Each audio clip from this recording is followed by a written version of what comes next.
हम चुप है, इसका ये मतलब नहीं है कि ये बोलते रहे। जी बिल्कुल कुर्बानी है आपकी। किधर प्लीज अफनान भाई प्लीज सुन लें, पाकिस्तान सेनेटर अफनानुल्लाह प्लीज सुन लें जी। पूरा पाकिस्तान बाहर खा के बाहर चले गए। हाँ ये तड़िया नहीं है वहाँ पे। प्लीज प्लीज आप लोग जज्बाती ना हो, बात करें अपनी फ्लोर पे। आप लोग मुअज़्ज़िज़ सेनेटर हैं, अपनी बात करें प्लीज। जनाब चेयरमैन साहब हम बिल्कुल आदाब से बात कर रहे हैं, वो बीच में बोली जा रहे हैं तो जवाब तो देना पड़ेगा ना। Thank you sir. Senator Hidayatullah साहब, सेनेटर हिदायतुल्लाह साहब, सेनेटर हिदायतुल्लाह साहब। शुक्रिया जनाब चेयरमैन साहब। मैं सिर्फ ये वाजे करना चाहता हूँ जनाब चेयरमैन साहब, इतने जज्बाती होने की ज़रूरत नहीं है जनाब चेयरमैन साहब। खुदकशी जो है ना वो हराम है, इनको शायद ये पता ना हो। खुदकशी में और बहादुरी में बहुत फ़र्क है। ये हमें 72 साल सर 72 साल हमने कबाइलियों ने इसी नाम पे कुर्बानी दी कि हमें सिर्फ ये कहा जाता था कि आप बहादुर और गयूर कबाइली हो। ये उस वक्त कहाँ पे थे? ये वेस्टर्न बॉर्डर 72 साल तक किसने महफूज बनाया था? कुछ वहां पे दहशतगर्दी का वाकया तो नहीं हुआ था उस वक्त, मगर ये तो हालात दुनिया के बदलते रहते हैं। पूरी दुनिया में एक गेम चल रही है और जिसमें उन लोगों को ज्यादा तकलीफ होती है जिन्होंने लाशें देखी हुई है वहां पे, जिनके सामने 12-12 लोग ज़बा हुए हुए। अगर चाहिए तो मैं वीडियो आपके सामने ला के दिखा सकता हूं। 12-12 लोग एक दिन 1 घंटे के अंदर ज़बा हुए। इलेक्शन क्या इलेक्शन क्या करे? क्योंकि वो तो अफनान साहब please no cross talk. Chairman साहब ये इस तरफ लेके जाना चाह रहे हैं, ये फेडरेशन को नुकसान पहुंचा रहे हैं। अभी भी ये लिसानियत और इलाकाइयत की तरफ बात लेके जाना चाह रहे हैं। हम चुप है, इसका ये मतलब नहीं है कि ये बोलते रहे। हमने हमारी लाशें गिरी है, इसकी कोई लाश गिरी है? पहले जनाब चेयरमैन साहब रखें प्लीज, तशरीफ रखें अपनी निशिस्तों पे प्लीज। आखिरी जुमला मैं कहता हूँ, मुअज़्ज़िज़ अराकीन तशरीफ रखें। जनाब आखिरी जुमला जी आखिरी सुन लें जी प्लीज। आखिरी जुमला जनाब चेयरमैन साहब, हम इलेक्शन के जी बिल्कुल कुर्बानी है आपकी। किधर प्लीज अफनान भाई प्लीज सुन लें, पाकिस्तान सेनेटर अफनानुल्लाह प्लीज सुन लें जी। पूरा पाकिस्तान बाहर खा के बाहर चले गए सर, अभी आए हुए अभी सिखा रहे हमें। हाँ सारे बाहर लेके चले गए। अभी क्या मुल्क का क्या हाल है, इकोनॉमिकल क्या हालात है मुल्क के। अभी इनको बताया गया कि प्लेइंग फील्ड इनके लिए सही है तो ये वो कर। हम इलेक्शन के बिल्कुल खिलाफ नहीं है, हम इलेक्शन के खिलाफ नहीं हैं। हम इलेक्शन लड़ेंगे, आज़ाद लड़ेंगे और इंशाल्लाह इनके पार्टी से मैं आपको 50 करोड़ रुपए का मैं वो लगाता हूं कि इनके पार्टी को मैं इस तरह हराऊंगा, एक बच्चे से भी हराऊंगा, अपने हल्के में एक बच्चे से भी हराऊंगा इनके पार्टी को। हाँ ये तड़िया नहीं है वहां पे।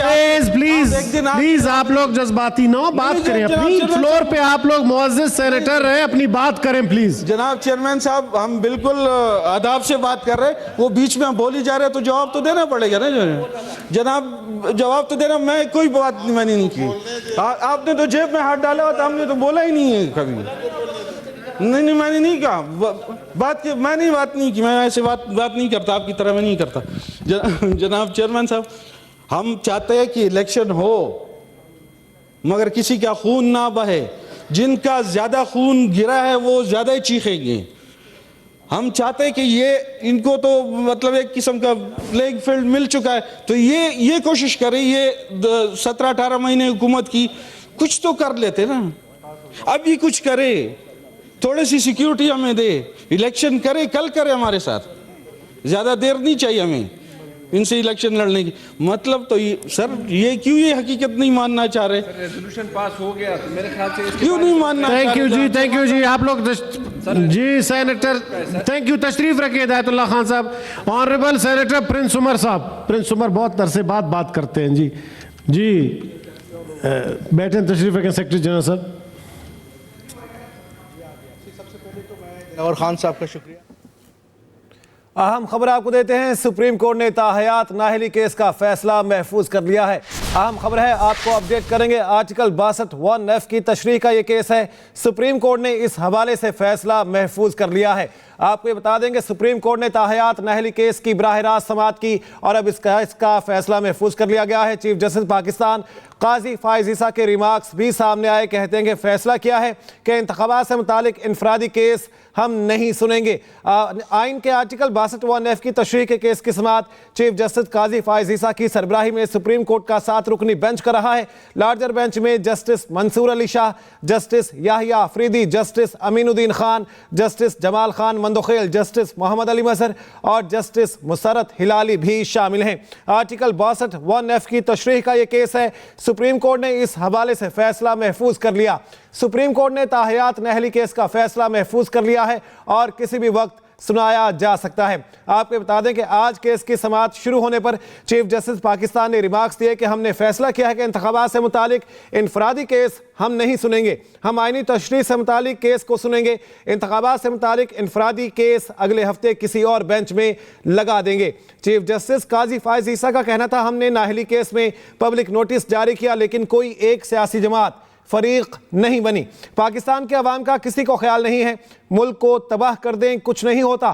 कागजात नामजदगी में एक गलती ताहयात नाअहली कर देती है। आर्टिकल 62(1)(f) की तशरीह का यह केस है। सुप्रीम कोर्ट ने फैसला महफूज कर लिया है। आपको ये बता दें कि चीफ जस्टिस काजी फाइज ईसा का कहना था कि हम खुद को आइन की सिर्फ एक मखसूस जुज और इसकी जुबान तक महदूद क्यों कर रहे हैं, हम आइनी तारीख को बुनियादी हुकूक को नज़रअंदाज क्यों कर रहे हैं, मखसूस नई शिकें दाखिल करने से क्या बाकी हुकूक के लिए भी कोई काम किया गया, सिर्फ एक जनरल ने 62(1)(f) की शिक डाल दी तो हम सब पाबंद हो गए।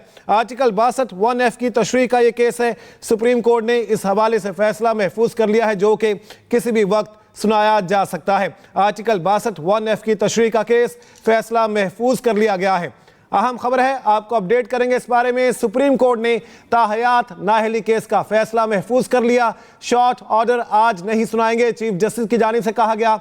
कोशिश है मुख्तसर हुक्मनामा जल्द से जल्द सुनाएंगे। सुप्रीम कोर्ट ने ताहयात नाअहली केस का फैसला महफूज कर लिया और इसको सुनाया जाएगा बाद में। शॉर्ट ऑर्डर आज नहीं सुनाएंगे, यह भी कहा गया चीफ जस्टिस पाकिस्तान की जानिब से। सुप्रीम कोर्ट की जानिब से फैसला महफूज कर लिया गया है। मजीद बात कर लेते हैं, जहांजेब अब्बासी हमारे साथ हैं। जी जहांजेब, बताएगा फैसला कब सुनाया जाएगा?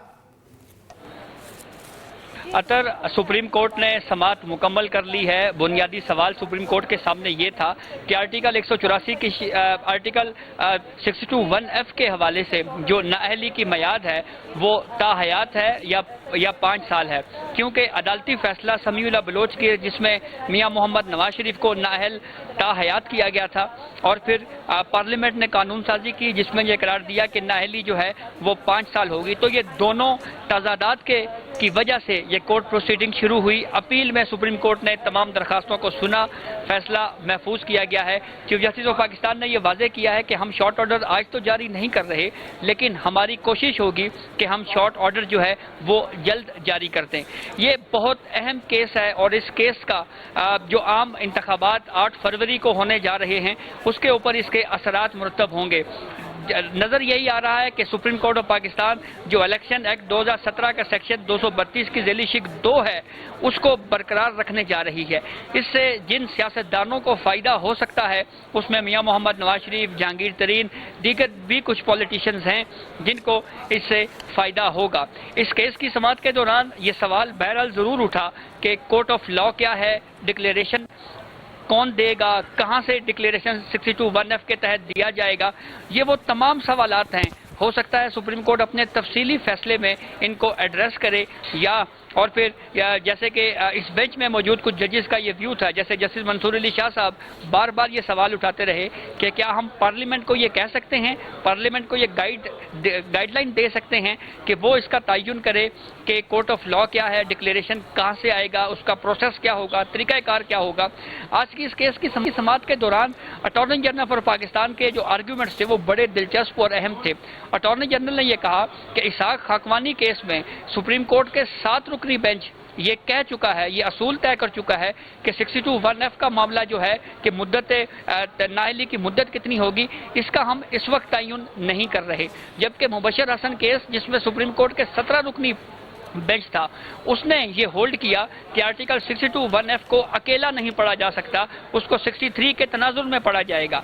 तो इस सूरत हाल में चीफ जस्टिस ऑफ पाकिस्तान ने भी हैरत का इजहार किया कि वो 5 जजेस जिन्होंने नाअहली की मयाद ता हयात मुकर्रर की, उन्होंने जो है वो इस इसाक हकवानी केस का जो फैसला है उसको क्यों नज़रअंदाज किया, या मुबशर हसन केस जो है उसको क्यों नज़रअंदाज किया। गुज़िश्ता समात के ऊपर भी चीफ जस्टिस ने ये ऑब्जर्वेशन दी थी कि पिक एंड चूज क्यों होता रहा, कभी नाअहली 5 साल कर दी जाती रही 62(1)(f के तहत और कभी ताहयात।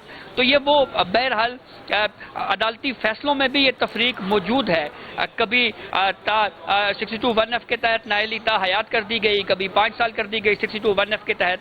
तो ये वो तमाम चीज़ें हैं जिसके ऊपर जुडिशरी के अंदर से भी ये आवाज़ें उठ रही थी कि इसके ऊपर कोई असूल तय होना चाहिए, और उसके साथ साथ पार्लियामेंट ने भी इस ज़रूरत को समझा कि इसको तय होना चाहिए और फिर एक कानून बनाया और फिर ये मामला सुप्रीम कोर्ट में आया। दिलचस्प बात यह है कि इस इलेक्शन एक्ट 2017 के सेक्शन 232(2) को किसी सियासी जमात ने किसी भी अदालत में चैलेंज नहीं किया। आज भी जब ये बात हुई कि सेक्शन 232 की ज़ैली शिक 2 है, इसको सुप्रीम कोर्ट रीड इन करे, कम से कम इसको डिफाइन करे, तो इस पर तमाम 7 जजेस का ये व्यू था कि ये कानून साजी हमारे सामने चैलेंज ही नहीं हुई, तो हम इसलिए इस लॉ को नहीं देख सकते। हम सिर्फ वो फैसला समीउल्लाह बलोच केस का फैसला जिसमें सुप्रीम कोर्ट ने यह तय किया था कि नाअहली ताहयात होगी, हम सिर्फ उस हद तक रहेंगे, क्योंकि इलेक्शन एक्ट 2017 के जो सेक्शन 232(2) है उसको कभी भी किसी भी कोर्ट ऑफ लॉ में चैलेंज नहीं किया गया। सुप्रीम कोर्ट ने खुद को महदूद रखा है सिर्फ इस फैसले की हद तक, और अब सुप्रीम कोर्ट ये तय करने जा रही है कि ताहयात नाअहली होगी या जो कानून बना है, पार्लियामेंट ने बनाया है 5 साल जिसकी मुद्दत तय की गई है, वो प्रिवेल करेगा। आज इस पूरी कोर्ट प्रोसीडिंग को अगर हम एक जुमले में समअप करें तो ये वाज़ेह नज़र आ रहा है कि जो इंतखाबी एक्ट की सेक्शन 232(2) है उसी का ही इतलाक होगा, और सुप्रीम कोर्ट मजीद क्या इसके ऊपर गाइडलाइंस देती हैं कि कोर्ट ऑफ लॉ क्या होगा, डिक्लेरेशन कैसे दिया जाएगा, उसका क्या प्रोसेस होगा, ये काफ़ी अहम है। जी ठीक है जहांज़ेब अब्बासी, बहुत शुक्रिया इस बारे में अपडेट करने के लिए आपका। आपको हम खबर देते हैं, सेनेट में इंतखाबात मुलतवी कराने की करारदाद कसरत राय से मंजूर कर ली गई। इलेक्शन कमीशन 8 फरवरी का जो फैसला है उसको मुअत्तल किया जाए, शेड्यूल को मुअत्तल किया जाए। करारदाद मौलाना फजल रहमान और मोहसिन दावड़ पर हमले भी हुए, करारदाद में ये कहा गया है। अहम खबर है, आपको अपडेट करें इस अहम खबर के हवाले से। सेनेट ने मुल्क में 8 फरवरी को होने वाले आम इंतखाबात मुलतवी कराने की करारदाद कसरत राय से मंजूर कर ली।